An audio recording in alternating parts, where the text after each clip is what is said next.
Je vous salue dans le beau et précieux nom de notre Seigneur Jésus.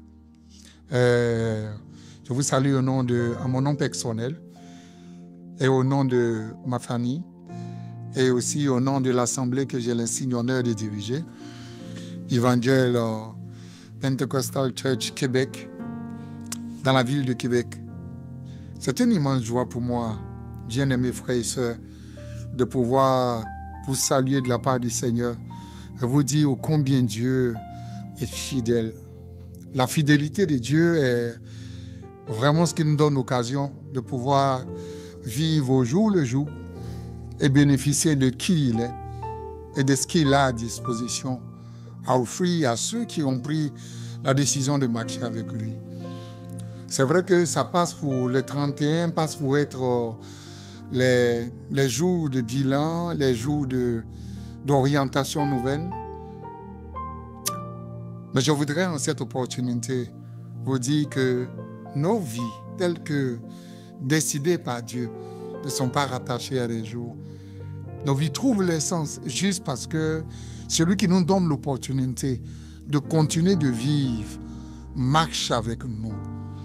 Je voudrais vraiment adresser des mots et des vœux particuliers à l'endroit de la famille chrétienne en général, plus singulièrement de celle de Evangel, l'église avec laquelle j'ai l'opportunité de faire une marche par la foi jusqu'au retour de Jésus. Jésus est notre Dieu et ce qu'il veut pour nous, Evangel, c'est de bâtir une église selon son cœur. Une église selon son cœur est une église heureuse. C'est une église qui est capable non seulement d'être au cœur du projet de Dieu, mais d'être capable de marcher de manière à satisfaire le cœur de celui qui l'a délivré des ténèbres et qui l'a ramené dans son admirable lumière. Des générations passées de serviteurs de Dieu, des générations passées d'hommes et de femmes ont travaillé afin que tu sois à ce stade de ton histoire.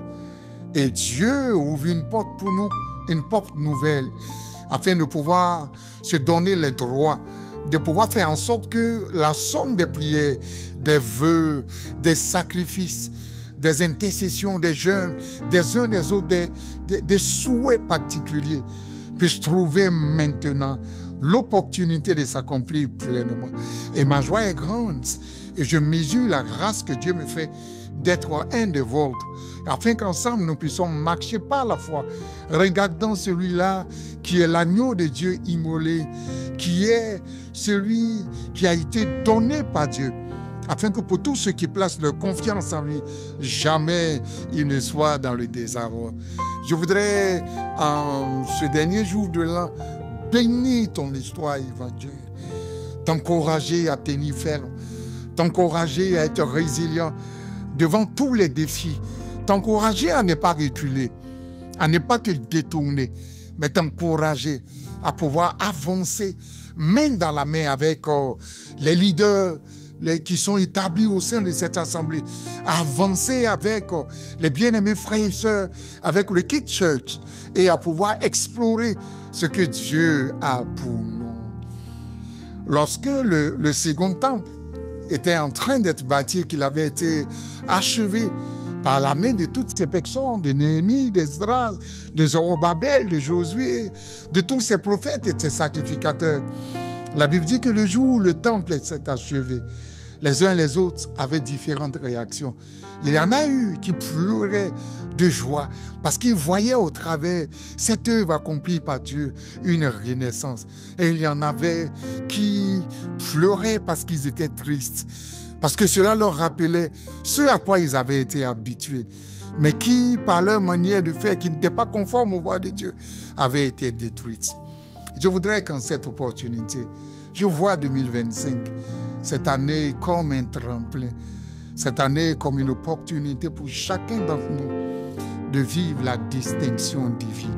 Pour que cette distinction puisse avoir l'opportunité de se produire dans la vie de chacun, il faut que nous-mêmes, nous puissions nous distinguer, nous puissions nous singulariser, nous puissions décider de ce que nous voulons que Dieu fasse avec nous et que nous lui donnions la main d'association afin que le projet de son cœur ait l'occasion de se réaliser.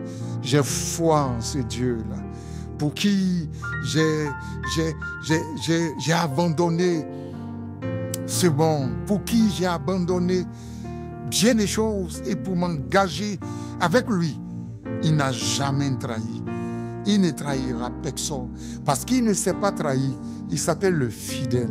J'ai foi en toi, Évangile. Je crois en toi.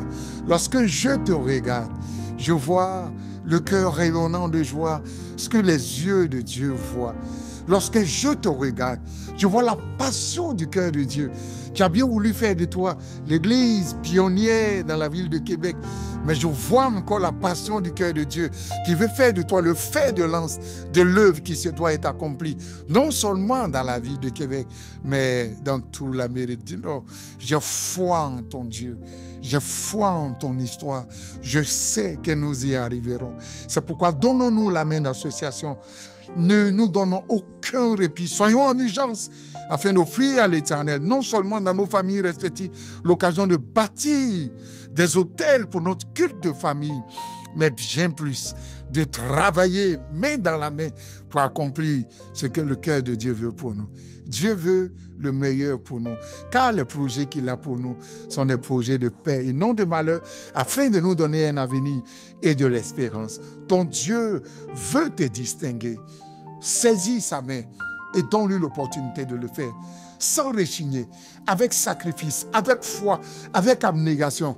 Alors ta joie sera grande, car les fils de la délaissée, les fils de celles qui ont été abandonnées, la maison ou celle qui a perdu de vue, qui est devenue comme la risée, ses fils seront plus grands que tous ceux qui ont enfanté après elle. Tu es la ressource et Dieu compte sur toi maintenant pour t'élever et pour avancer en entraînant tous et toutes pour que l'honneur lui revienne à jamais. Que Dieu te bénisse, Évangile. Je t'aime, Évangile. Et ma famille se tient la main pour marcher avec chacune des familles pour que nous accomplissions et que nous soyons les hommes, les femmes et les enfants et les jeunes gens et les jeunes filles et les adultes de distinction qui nous appellent à être en 2027. Soyez bénis et que la grâce de Dieu repose encore sur chacun. Amen.